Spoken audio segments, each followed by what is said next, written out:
पवित्रता क्या है?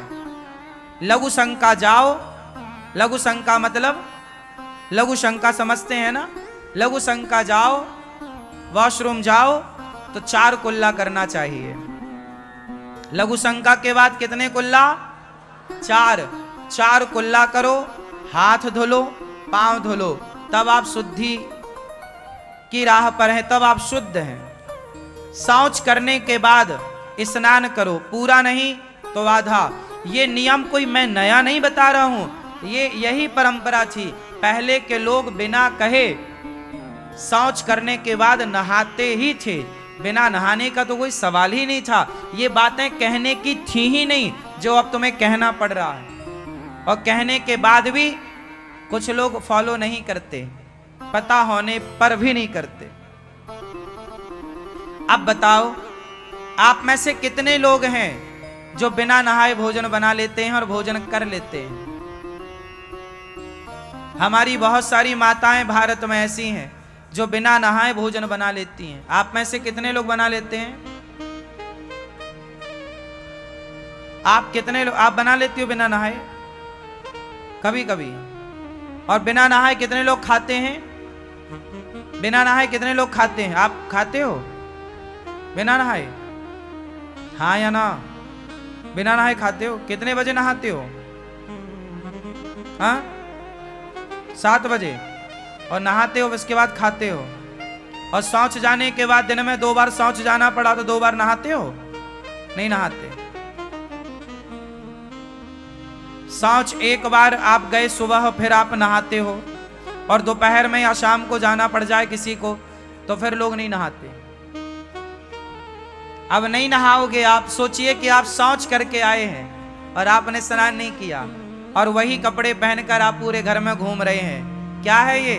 अशुद्धि है। और ऐसे अशुद्ध लोग जहां होंगे वहां क्या होगा? नेगेटिविटी अपने आप खींची चली आएगी। इस वातावरण में, इस आकाश मंडल में, इस स्काई में 2 प्रकार की एनर्जी होती है। कितने प्रकार की एनर्जी होती है? एक गुड, एक बैड, मीन्स एक सकारात्मक, एक नकारात्मक, एक पॉजिटिविटी, एक नेगेटिव। 2 एनर्जी इस पूरे ब्रह्मांड में है। हाँ या ना? आप मानते हो या नहीं? इस पूरे ब्रह्मांड में 2 प्रकार की एनर्जी है, 2 प्रकार की शक्ति है। एक पॉजिटिविटी है, एक नेगेटिविटी है। जब आप अशुद्ध होते हैं, जैसे शौच कर ही लिया और नहाया नहीं और पूरे घर में घूम रहे हैं, तो जहां जहां आप जाएंगे सारी नकारात्मकता आपकी ओर खींची चली आएगी। जैसे आपके शरीर में कोई घाव हो जाए, फोड़ा, और अब फोड़ा पक जाए और फूट जाए, और कोई घाव होगा ना, तो मक्खी पूरे शरीर में आकर कहीं ना बैठेगी, सिर्फ उस घाव में। बोलो हाँ। मक्खी जो है पवित्र जगह में बैठती है या अपवित्र जगह में? जोर से बात समझ रहे हो? समझदारों के लिए समझदारी की बात है, मूर्खों के लिए कुछ नहीं है। मक्खी जो है पूरे घर में कहां बैठेगी? जहां अशुद्धि होगी।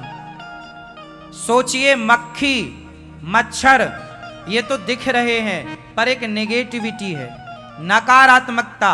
जब आप शौच करने के बाद और लघु शंका करने के बाद 4 कुल्ला नहीं करते तो आप अपवित्र होते, अशुद्ध। उस अशुद्धि में सारी नेगेटिविटी आपकी ओर खींचती है।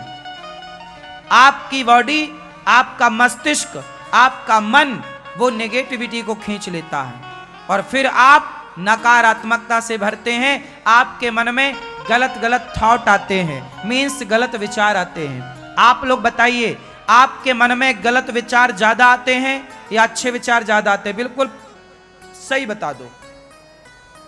आपके अंदर गलत विचार ज्यादा हैं या अच्छे विचार? जोर से सब बताओ। गलत विचार ज्यादा आते हैं? हाँ या ना? यदि 100 विचार गलत आएंगे तब कहीं जाके 1 विचार अच्छा आएगा। हाँ या ना? ये रेशो है आपका, सही है? 99% लोगों का, 1% आप छोड़ दीजिए। चाहे स्त्रियां हो या पुरुष, मैं सबकी बात कर रहा हूं, लड़के हो लड़कियां हो, जवान हो बुढ़े हो, सबके अंदर गलत विचार ज्यादा आते हैं। इसका कारण क्या है? इसका कारण है तुम्हारी अपवित्रता। आप मानो या मत मानो, मक्खी बैठेगी तो गंदगी में बैठेगी। आप शौच करने के बाद नहीं नहाते, चलो पूरा ना नहाओ, आधा नहा लो, अर्ध स्नान कर लो, कपड़े पहन कर गए वो गीला करो, नए कपड़े दूसरे, नए मीन्स साफ धुले हुए कपड़े, नए का मतलब धुला हुआ कपड़ा, धुला हुआ वस्त्र पहनो। और सुनो, ये वस्त्र भी हमारे अशुद्ध होते हैं। तुमने वही कपड़े पहनकर शौच कर लिया और वही कपड़े पहनकर संध्या की आरती कर ली। भाई जो शौच करेगा शाम को और नहाएगा नहीं, तो फिर वो तो कहीं भी, यदि पूजा में भी हो रही है तो उसे ख्याल नहीं रहेगा, वो जाके खड़ा हो जाएगा। तो कपड़े भी अशुद्ध होते हैं, इसलिए शौच करने जाओ तो कम कपड़े शरीर में हो, इतने कपड़े हो जिनको आप गीला कर सको। सारे कपड़े गीला करने चाहिए, गीला करके धुल करके टंगा दो। आप जिन कपड़ों को पहनकर शौच करने गए, उन कपड़ों को दोबारा कहीं यूज मत करिए बिना धुले, वो भी नेगेटिविटी को खींचेगा और आपको गलत विचारों से भरेगा। और आपके गलत विचार, गलत थॉट आपकी जिंदगी को गलत कर देंगे। मैंने अभी क्या बात करी थोड़ी देर पहले? बुद्धि और सद्बुद्धि और दुर्बुद्धि। सद्बुद्धि तब आएगी जब आप सात्विक होंगे, पवित्र होंगे।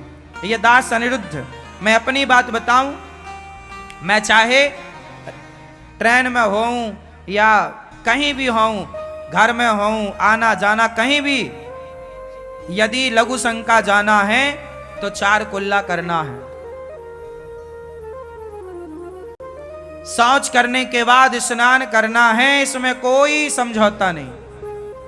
सर्दी हो, गर्मी हो, बारिश हो, आप व्यवस्था से रहिए। वहीं जाइए जहां आपको नहाने की, अर्ध स्नान की व्यवस्था हो। हम अपनी जहां जाते हैं, अपनी गाड़ी में एक जोड़ी कपड़ा रख के ही जाते हैं। शरीर है, पता नहीं कब शरीर क्या आपको कहने लग जाए कि आपको फ्रेश होना है, अब जाना है, तो कपड़े तो हैं ही नहीं। फिर इसलिए एक जोड़ी कपड़े अपने, कहीं जाओ आओ तो बगल में दबा के चलो। पवित्रता है। पहले के लोग कितने पवित्र थे, अपने हाथ से कुएं का पानी निकाल कर पीते थे, किसी के हाथ का पानी नहीं पीते थे। आप लोग कहते हैं कि वो बूढ़े लोग छुआछूत करते थे, छुआछूत नहीं था साहब, वो पवित्रता थी। सोचिए, पानी भी सबके हाथ का नहीं पीना चाहिए। जैसे आप मांसाहारी हो, माना कि आप हो नहीं, मान लो, माना कि कोई आदमी मांसाहारी है और वो मांसाहारी आपको पानी लाके दिया और आपने उसका पानी पिया, तो जैसा पियोगे पानी वैसी होगी वाणी। आपने गलत व्यक्ति का पानी पिया है, मांसाहारी का पानी पी लिया, अब आपकी बुद्धि कुछ ना कुछ तो प्रभाव डालेगी। कुछ थोड़ी देर, जब तक उसका पानी आपके पेट में रहेगा, आपकी बुद्धि भ्रष्ट हो जाएगी। थोड़ी देर के लिए गलत थॉट आने लग जाएंगे। आप किसी वैश्या के घर जाके खाओ तो आप जितनी देर उसका अन्न रहेगा, उतनी देर आपके अंदर जरूरत से ज्यादा काम वासना रहेगी, क्योंकि अन्न वैश्या का, जैसा खाओगे अन्न वैसा रहेगा। इसलिए सबका अन्न नहीं खाना चाहिए, सबका जल ग्रहण नहीं करना चाहिए। किसका जल ग्रहण करें, कौन है? इसलिए पवित्र लोग, पहले के जमाने में जो सन्यासी भिक्षा मांगने आते थे, वो सबके घर भिक्षा नहीं लेते थे। मुझे याद है मेरे गांव में भिखारी आते थे, भिखारी मतलब भिक्षा लेने के लिए, पर वो पूरे गांव में भिक्षा नहीं मांगते थे। वो पहले ये देखते थे कि भाई इस गांव में सात्विक कौन है, पूरे गांव में, क्योंकि उसे भिक्षा लेके कोई अन्य जाके बाजार में बेचना थोड़ी था, उसे तो पेट भरना था। पेट भरना है, जैसे मैं कल को सन्यास लूं तो मुझे भी रोटी तो चाहिए, पेट भरना, पर ऐसा थोड़ी कि मैं सबकी रोटी खाता फिरूंगा ना। मांसाहारियों की रोटी क्यों खाएं? पापी की रोटी क्यों खाएं? पापी की रोटी खाओगे आपके अंदर भी पाप आएगा। जैसा संग वैसा रंग, संगत से गुण आत हैं, संगत से गुण जाएं। संगति अच्छी होगी तो संस्कार अच्छे होंगे। यदि आपका संसर्ग बिगड़ा, संगति बिगड़ी, तो संस्कार बिगड़ जाएंगे। इसलिए खान पान में बड़ा ख्याल रखना चाहिए। अजामिल जैसा ब्राह्मण एक वैश्या की संगति करके भ्रष्ट हो गया। धुंधकारी जैसे लोग वैश्या की संगति करके भ्रष्ट हो गए। संगति करके दुर्योधन जैसे लोग शकुनी की संगति करके भ्रष्ट हो गए। अरे राम की माता कैकई, भारत जैसों की माता कैकई संगति करके मंथरा की भ्रष्ट हो गई कि नहीं? संगति ने भ्रष्ट किया है। आप हल्के में मत लेना संगति को। इसलिए अपने बच्चों को अच्छी संगति दो, अच्छा घर का वातावरण बनाओ, अच्छा खाओ, अच्छा जल पियो, पवित्र जल, पवित्र भोजन।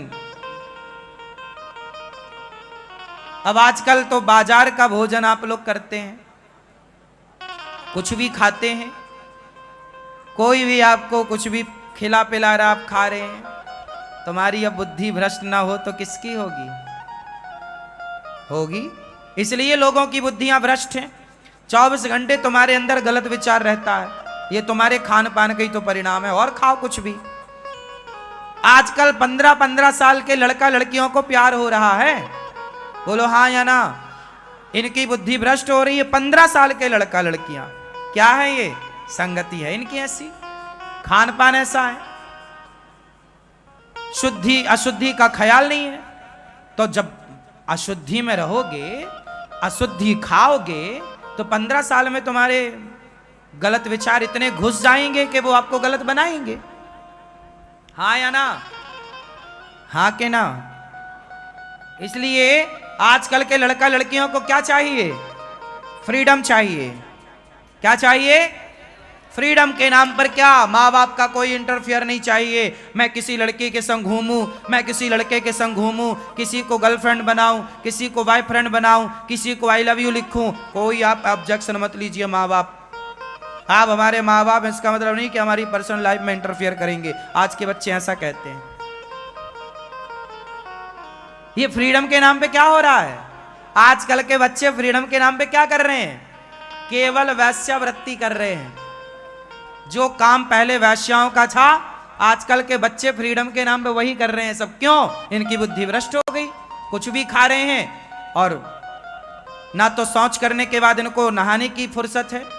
अब जब अपवित्रता से रहोगे तो तुम्हारे अंदर ध्रुव और प्रहलाद जैसे संस्कार कहां से आएंगे साहब? तुम्हारे अंदर विवेकानंद जैसे संस्कार कहां से आएंगे? उसके लिए पवित्रता चाहिए।